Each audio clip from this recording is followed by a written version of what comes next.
Mommy. Mommy.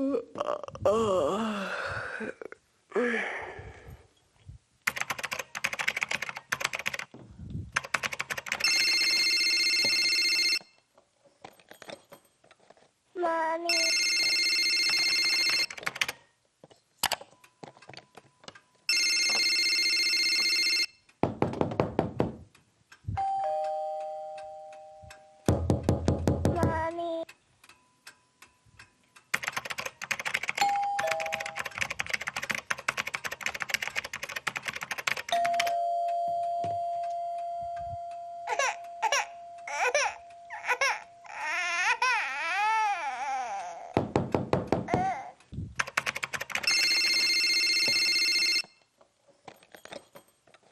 Mommy.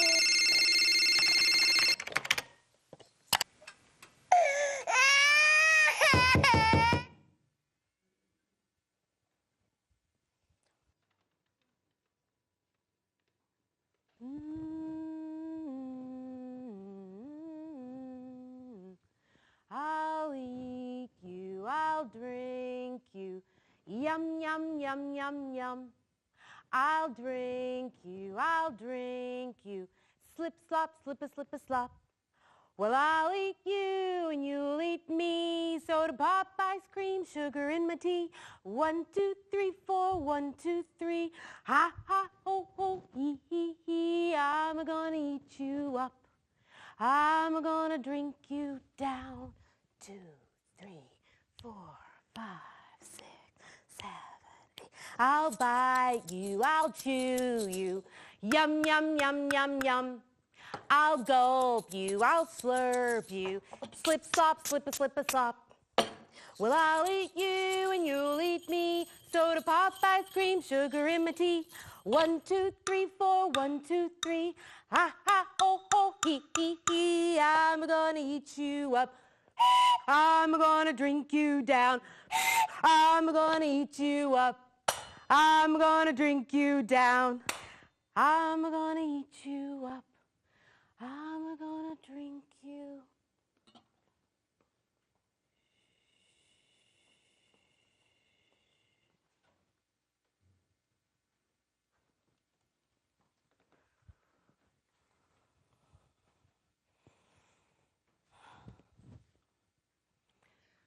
We curl into each other's bodies, his leg thrown possessively over mine, my knee pressed between his knees. His curious, persistent hands explore my face, my neck, my hair, my chest. He squeezes, rubs, and pats one of my breasts as he sucks deeply on the other. I stroke his perfect back, his golden hair, his warm, spongy arms and legs. We each coo contentedly. We are madly in love. Satiated, my 1-year-old son finally stops nursing and rolls away from me with a little grunt and falls asleep.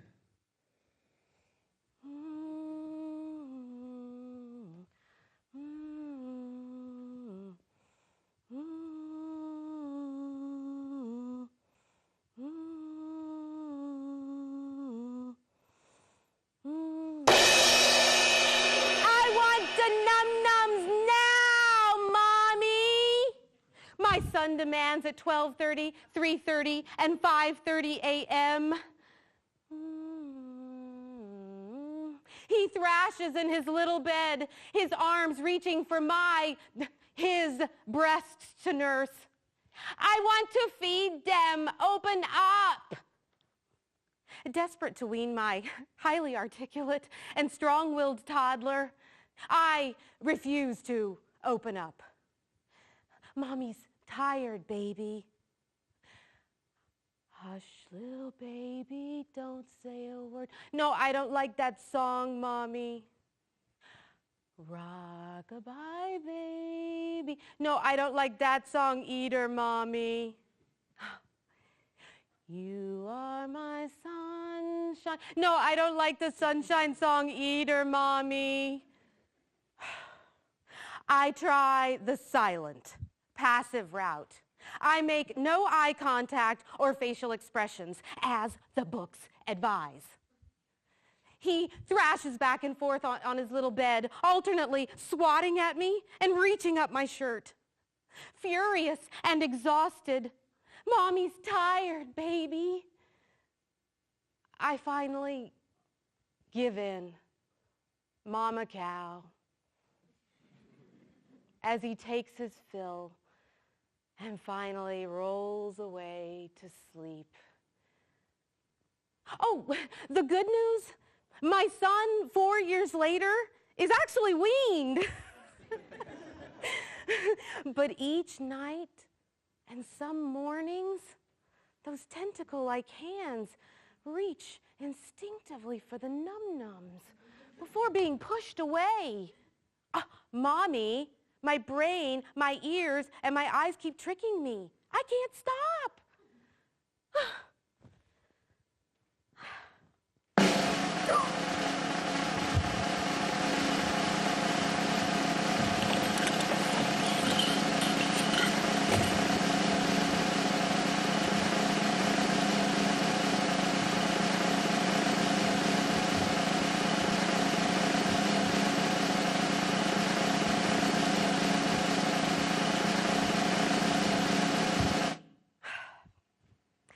Hello, everybody, and thank you for being here today. I haven't introduced myself to you yet. I am Professor Deanna Shoemaker, PhD. Yes, I have arrived, like the other women faculty in this room today, thanks to those pioneering women in the late 60s and 70s who had to fight their way into becoming professors in academies. I work full-time as a communication and performance studies scholar on the tenure track. A 6-year roller coaster ride where junior faculty must prove themselves worthy in their teaching, scholarship, and their service. I am lucky to teach and study what I love. I'm also an advisor to students, a very active student performance group. I'm a member of numerous important committees, and I enthusiastically serve my department, my school, and my university. I'm also a researcher, sometimes, a writer on weekends and late at night, a performer and a director, not often enough.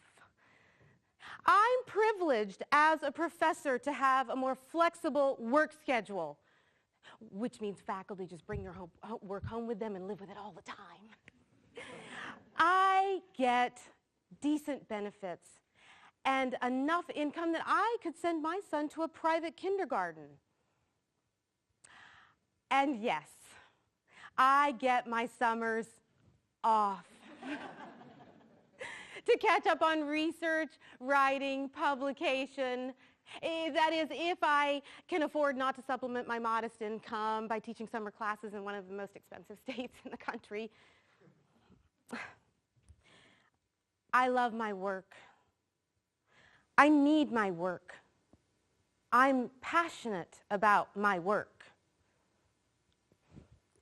I'm also someone's partner in marriage, a mother, a feminist, a PTA volunteer, let's see, a mediocre cook, reluctant dishwasher, dishwasher loader and unloader, laundry woman, unpaid house cleaner, scrubber of toilets. a brusher of little teeth, a wiper of dirty bottoms, a trimmer of sharp little nails. Oh, let's see, I've got it all right here. Let's see.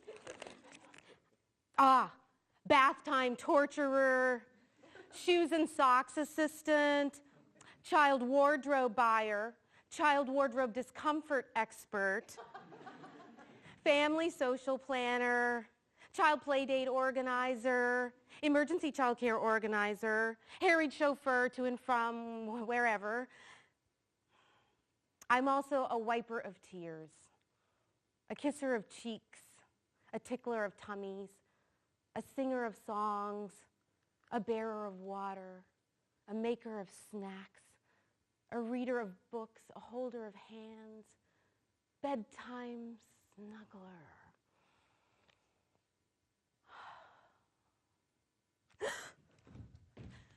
Late night grader and course prepper. I have arrived.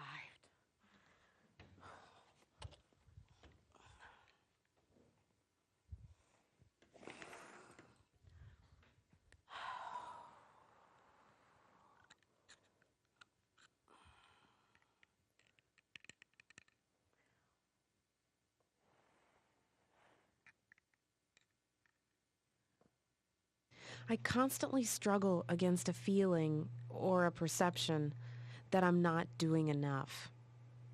But I'm madly juggling in a way a lot of people can't even imagine. I'm afraid of being perceived as a whiner or seen as ungrateful. No one really wants to hear a working mother's complaints about her daily, mundane, invisible, unpaid labor, right? I fear that I'm only reinforcing the sexist ideas that working moms who struggle for work-life balance get what they deserve. That it was my choice to have a child. That women can't and shouldn't have both a family and a full-time career. This performance feels dangerous. Colleagues have quietly warned me to be careful about the tree I'm barking up, to make sure this work isn't seen as my primary research, so I won't be marginalized or reduced to the mommy track. As I stumble along, I can't imagine how single working mothers, part-time teachers with kids and no benefits, administrative staff who have to punch in and out on time cards, families with multiple children, or those taking care of an ill or elderly loved one are managing. Academic careers have become oversized, and the expectations only seem to be going up. Doesn't this hurt the quality of life for all of us?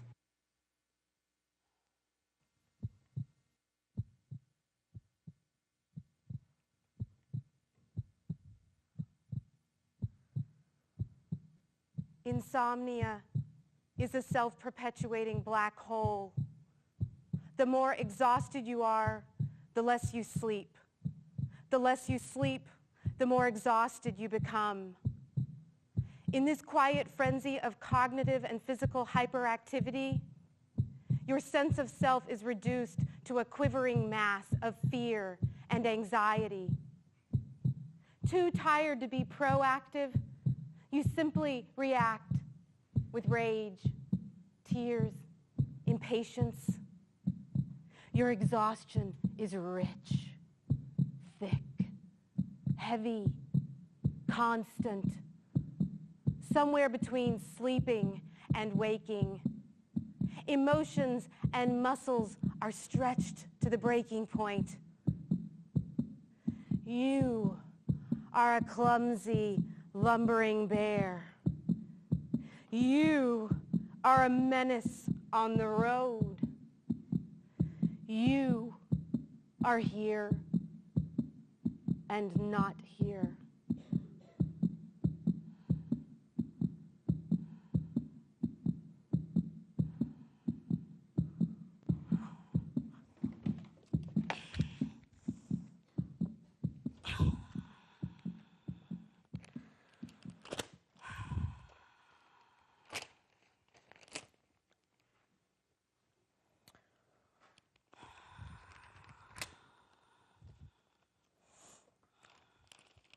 mom tip. When I want to unwind, I pull out my kids' crayons and coloring books and go at it. It's very fun and relaxing.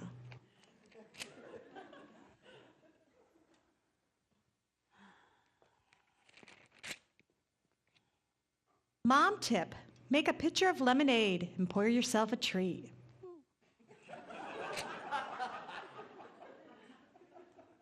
Mom tip. Being a mom doesn't mean you can't go a little wild, at least on your toes. Have fun with this season's brights, yellow, pink, and orange. Mom tip. Buy a cordless phone with a headset. You will have 2 hands free to help your children and talk while getting housework done.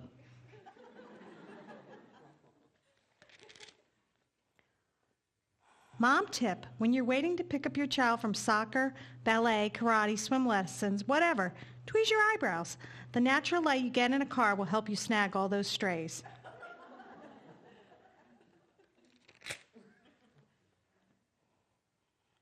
Mom tip, remember this old proverb.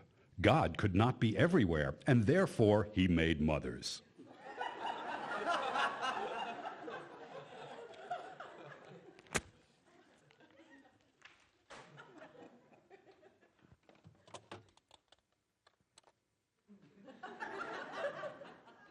My mom tips.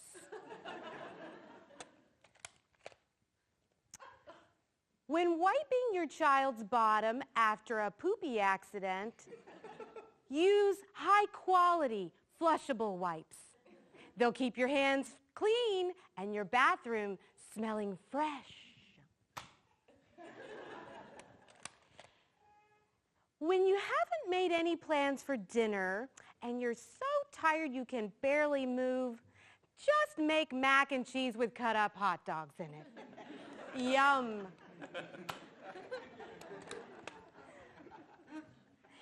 When you're wide awake in the middle of the night, to-do lists and images of doom spinning in your head, try valerian, chamomile tea, melatonin, warm milk, a bath, yoga stretches. If that doesn't work, try Tylenol PM, your friend's prescription sleeping pills, your own prescription sleeping pills. If that doesn't work, cut out coffee, tea, wine, beer, simple carbs, all the pleasures in life. And if that doesn't work, just get up early and start your workday.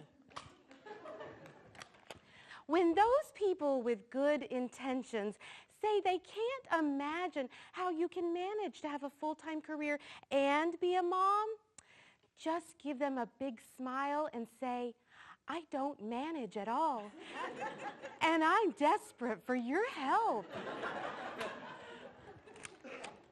When those people who are genuinely concerned about your well-being urge you to keep family and work life in balance, to keep your priorities straight, to consider therapy, to take better care of yourself, just give them a big smile and say, how?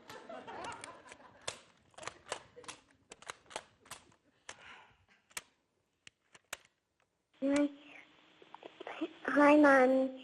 When will you get home anytime? Bye-bye. Bye-bye. I love you.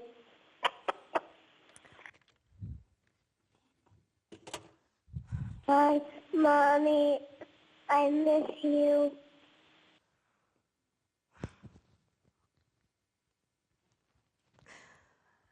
My son's gorgeously long, double thick, golden eyelashes stun me every time. His huge blue wide-set eyes, those shiny fat lips, that one winking dimple, the delicately upturned nose, the determined chin, that big, buoyant, oversized head mesmerizes me. His full, graceful, in-the-moment presence feels like a blessing when I slow down long enough to enjoy it. Looking like an overgrown doll and speaking with his little boy lisp, he becomes my ideal student.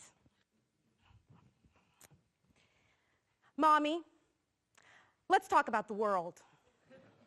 Mommy, where does water come from? Mommy, how do flowers eat the sun? Mommy, is there an opposite of opposite? Mommy, why do superheroes wear capes? Mommy, how do rats protect themselves? Mommy, boys don't wear shirts with flowers on them or pink shirts. Mommy, there are two me's, half robot, half people. We're brothers. Mommy, what is this? And why don't you have one? Mommy, I don't want to be lonely in my bed. Mommy, why do we die? Mommy, I love you forever and ever, even when you're in the cemetery.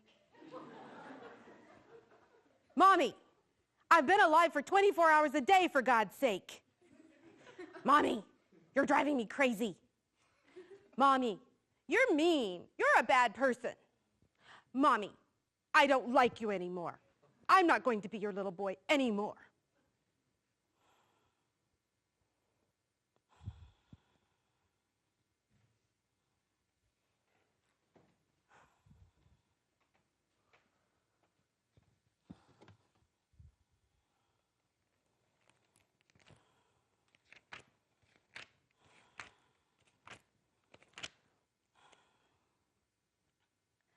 The night before the second day of the fall semester,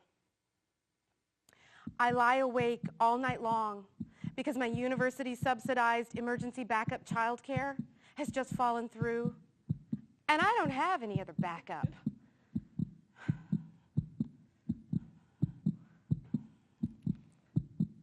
I have 2 new classes to teach back-to-back in the morning, now on no sleep. Because of my partner's new full-time job, I am now responsible for getting my son to school and home each day, finding alternative childcare on those days when private schools just decide to close down for the week, and altering my schedule for all the bumps in daily life.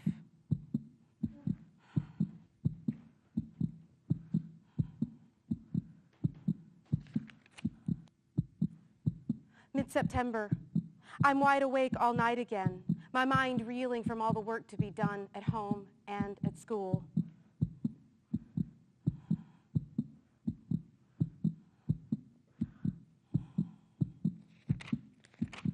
Most mornings, my son and I awake to National Public Radio's news blaring through the stereo.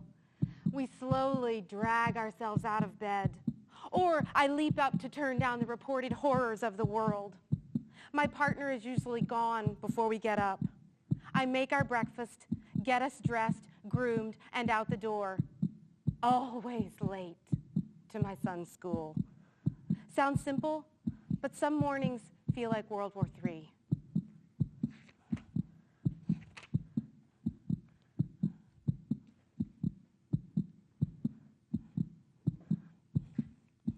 Late September.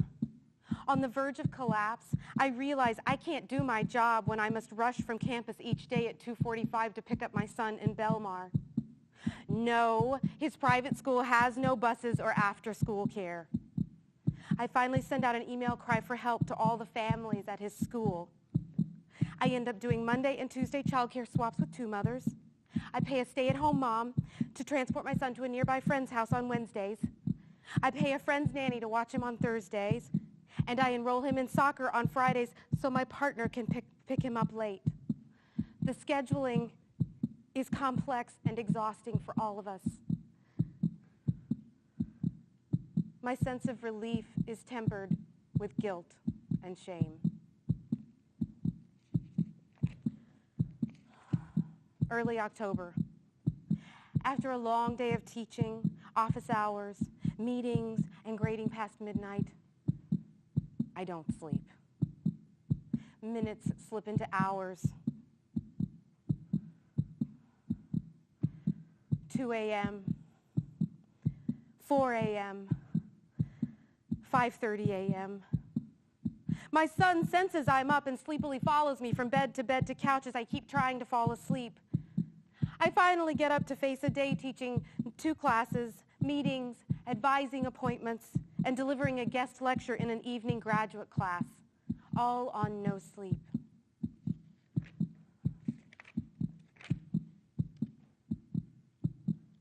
By the end of the semester, I've slipped from occasional into chronic insomnia. I'm being consumed, bit by bit, eaten up, drunk down. Yum, yum, yum. Ha ha. Ho ho. Hee hee.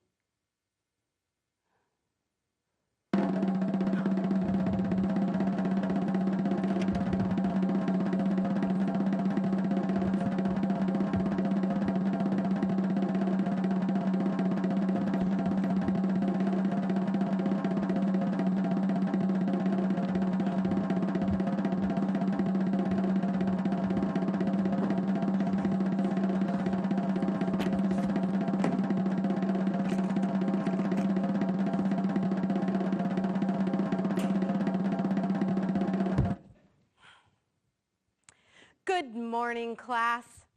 Wake up and stop text messaging. Knowledge is power, right? This is a pop quiz over your readings. Number 1, true or false? Paid maternity and paternity leave in universities is rare, and many professors, up to 70%, don't even take their unpaid leave for fear of damaging their careers. What do you think? True. In fact, many professors hide or minimize family commitments in order to show dedication to career. Number 2, a related question. Is bringing my son to campus occasionally a clever strategy of making mothers more visible in universities? A naive and dangerous move that could lead to me being denied tenure? A necessity when I simply don't have or can't afford alternative childcare? A difficult and exhausting example of how mothers always multitask? What do you think? All of the above. Very good. Correct, correct. Why can't I go to campus with you today? Number 3, true or false? Fathers in academe have a 25% better chance of earning tenure than mothers in the same position. Gotcha. It's false. It's only a 20% better chance. Number 4, the idea that academic jobs offer more flexibility for mothers is true or false? Well, it's a toss-up. Getting to bring academic work home is often overshadowed by a woman's second shift of domestic labor in the home. Number 5, multiple choice. Economist Ann Crittenden claims in The Price of Motherhood that university-educated women could lose how much in earnings over a lifetime if they have children? $250,000? $500,000? $750,000? $1 million? Any guesses? Ding, ding, ding! That's right, 1 million lost over a lifetime. Number 6, true or false? Nearly 75% of faculty members who are moms have at one point seriously considered leaving the profession due to stress, burnout, demoralization. What do you think? True. Other women in the academy simply give up the idea of ever having children and or a partner altogether. Note to self, no second child. Mom, why can't you pick me up after school each day?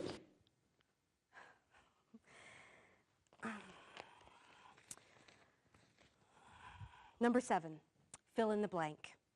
While women constitute 43% of all university professors, they constitute only what percent of full professors? Any guesses? 25, you're optimistic. 20, 20%. Number 8, given that the representation... Mom, why can't I have a big brother? Number 8, given that the representation of women among university faculty has increased since the mid-70s, yay, that's a good thing, the percentage of female faculty in tenure-track positions is on the rise or the decline? Any guesses? Oh, if only that were true. On the decline. Oh, bonus question. This is good, this is related. And where is the greatest area of job growth for women in the academy? Among part-time and non-tenure track appointments, i.e. positions with lower pay and fewer benefits. Number 9, we're almost done. Fill in the blank. Oh, this is one of my favorites. In 2006, a Harvard University study surveyed 168 countries and found that all but the following 4 offer guaranteed paid maternity leave. The 4 countries that offer nothing at all: Papua New Guinea, Swaziland, Lesotho, and the United States of America. That's right, folks. The U.S. is the only first world country with no national policy on parental rights or paid maternity or paternity leave. Last question. True or false? Mothers seeking tenure are often competing with men who have a spouse who takes care of all the work at home, while 91% of working women professors have spouses who also work full-time. What do you think? True. Therefore, Krebs says, women do not yet have the full right to both career and family because men are typically not expected to equally share responsibility for both career and family.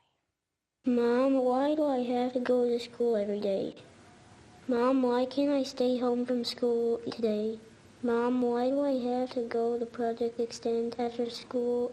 It's boring. Mom, why can't you make me something I like to eat? Mom, why can't I play more video games? Mom, why can't I have a PlayStation or a DS? Mom, why do you kiss me so much? Mom, why are you writing down what I'm saying? Mom, why are you... Mom, what does Mamafesto mean? What's your Mamafesto?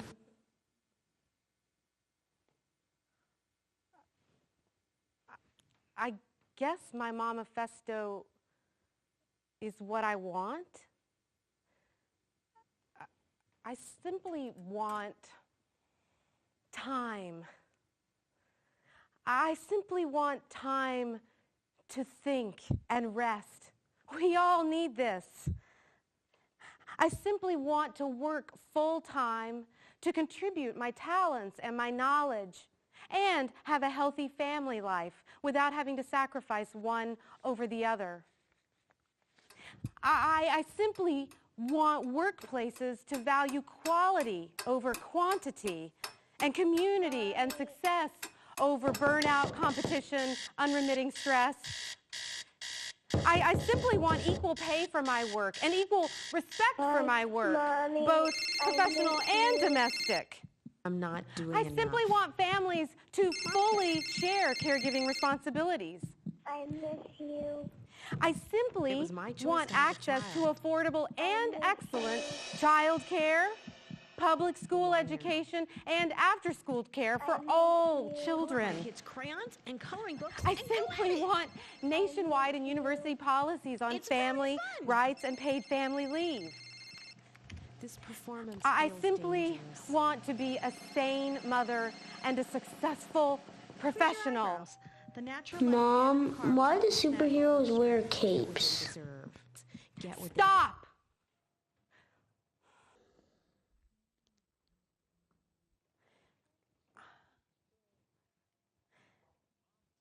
I don't know why superheroes wear capes, but I'm not a superhero. I simply want my life.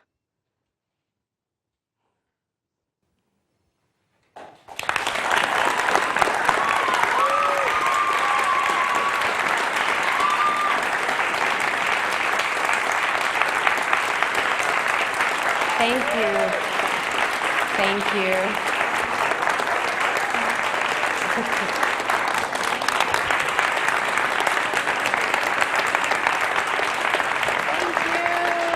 Thank you.